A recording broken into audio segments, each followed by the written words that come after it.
In 1848, President Abraham Lincoln visited the Niagara Falls, and he was so impressed by the beauty of this natural wonder that he wrote down some notes, including the following. When Columbus first sought this continent, when Christ suffered on the cross, when Moses led Israel through the Red Sea, nay, even when Adam first came from the hand of his Maker, then as now, Niagara was roaring here. The eyes of that species of extinct giants, whose bones fill the mounds of America, have gazed on Niagara as ours do now. During the 19th century, there were many accounts of unnaturally large skeletal remains discovered in the ancient burial mounds scattered across North America. Today, not a single news media has ever mentioned a thing about ancient giants or past discoveries. If a giant skeleton is discovered somewhere, it would most certainly be classified and hidden from the public. It wasn't like that in the 19th and early 20th century, though. Almost every year, there were at least a few newspaper headlines stating the discovery of ancient giant skeletons.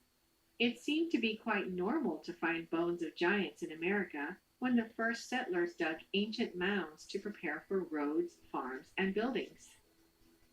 The New York Times, in particular, wrote many newspaper articles about the discoveries of giants. Let's read through some of them, starting with this one titled The Bones of a Giant Found, which was published on May 25, 1882, and reads, A skull of heroic size and singular formation has been discovered among the relics of the mound builders in the Red River Valley. The mound was 60 feet in diameter and 12 feet high. Near the center were found the bones of about a dozen men and women, mixed with the bones of various animals. The skull in question was the only perfect one, and near it were found some abnormally large body bones. The man who bore it was evidently a giant. A thorough investigation of the mound and its contents will be made by the Historical Society. Another newspaper from May 5, 1885 reads this. Last week, a small mound near Homer was opened by some schoolboys who found a skeleton. Today, a further search was made, and several feet below the surface of the earth, in a large vault with a stone floor and bark covering, were found 4 huge skeletons, 3 being each over 7 feet in length, and the other 8. This article from the San Antonio Express is telling about a giant skull that is twice the size of a normal human, and there is also a picture.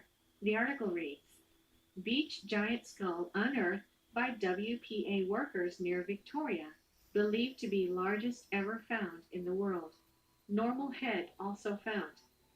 That Texas had a giant in the beach in the long ago appears probable from the large skull recently unearthed on a mound in Victoria County, believed to be the largest human skull ever found in the United States and probably in the world. Twice the size of the skull of a normal man, the fragments were dug up by W. Duffin, an archaeologist who is excavating the mound in Victoria County under a WPA project sponsored by the University of Texas. In the same mound and at the same level, a normal-sized skull was found. The pieces taken from the mound were reconstructed in the WPA laboratory under the supervision of physical anthropologists. A study is being made to determine whether the huge skull was that of a man belonging to a tribe of extraordinary large men, or whether the skull was that of an abnormal member of a tribe, a case of gigantism. Several large human bones have been unearthed at this site. Another article from the New York Times, written in 1897, reads, One of the 3 recently discovered mounds in this town has been opened. In it was found the skeleton of a man of gigantic size. The bones measured in a fair state of preservation. The skull was as large as a half-bushel measure. Some finely tempered rods of copper and other relics were lying near the bones. The mound from which these relics were taken is 10 feet high and 30 feet long, and varies from 6 to 8 feet in width. The 2 mounds of lesser size will be excavated soon. This article from the St. Paul Globe, written in 1904, states, bones of a human skeleton 11 feet high are dug up in Nevada. Workmen engaged in digging gravel here today uncovered at a depth of about 12 feet a lot of bones, part of the skeleton of a gigantic human being. Dr. Samuels examined them and pronounced them to be the bones of a man who must have been nearly 11 feet in height. Apparently, these discoveries were something completely normal back in the day, and they weren't hidden from the public as they are today. The discoveries of giant skeletons weren't limited just to North America. This article talks of a giant's skeletons found in a cave in Mexico. The article reads, Charles C. Clapp, who was recently returned from Mexico, where he has been in charge of Thomas W. Lawson's mining interest, has called the attention of Professor Agassiz to a remarkable discovery made by him. He found in Mexico a cave containing some 200 skeletons of men, each above 8 feet in height. The cave was evidently the burial place of a race of giants who antedated the Aztecs. Mr. Clapp arranged the bones of one of these skeletons and found the total length to be 8 feet 11 inches. Other articles mention discoveries of giants in Europe. This article from 1892, written by the London Globe, tells of the discovery of a race of giants in modern-day France.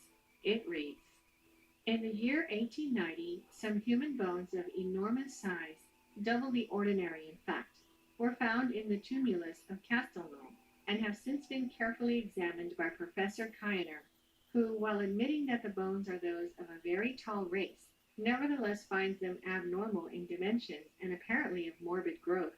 They undoubtedly reopen the question of the giants of antiquity, but do not furnish evidence to decide it. You have no idea how many more newspaper articles we found. There were discoveries of giants all across the globe, and today, scientists and archaeologists pretend this never even happened. This article, titled When Giants Roamed Earth, talks about the historical discoveries of giants from the time of the Roman Empire to the 19th century. Here's what it reads. The past was more prolific in the production of giants than the present. In 1830, one of these giants, who was exhibited at Rouen, was 10 feet high, and the giant Galabra, brought from Arabia to Rome in the time of Claudius Caesar, was the same height. Phanon, who lived in the time of Eugene II, was 11½ feet in height. The Chevalier Scrogg, in his journey to the Peak Tenerife, found in one of the caverns of that mountain the head of a giant who had 60 teeth and who was not less than 15 feet high. The giant Ferragus, slain by Orlando, the nephew of Charlemagne, according to reports, was 28 feet high. In 1814, near Saint Gernard, was found the tomb of the giant Isolent, who was not less than 30 feet high. In 1590, near Rouen, was found a skeleton whose head held a bushel of corn, and which was 19 feet in height. The giant Bacchart was 22 feet high. In 1623, near the castle in Dauphine, a tomb was found 30 feet long, 16 feet wide, and 8 feet high, on which were cut in gray stone the words, Cantholicus Rex. The skeleton was found entire and measured 25¼ feet high, 10 feet across the shoulders, and 5 feet from breastbone to the back. But France is not the only country where giant skeletons have been unearthed. Near Palermo, Sicily, in 1516, was found the skeleton of a giant 30 feet high. Near Magrino, on the same island, in 1816, was found the skeleton of a giant of 30 feet, whose head was the size of a hogshead, and each tooth weighed 5 ounces.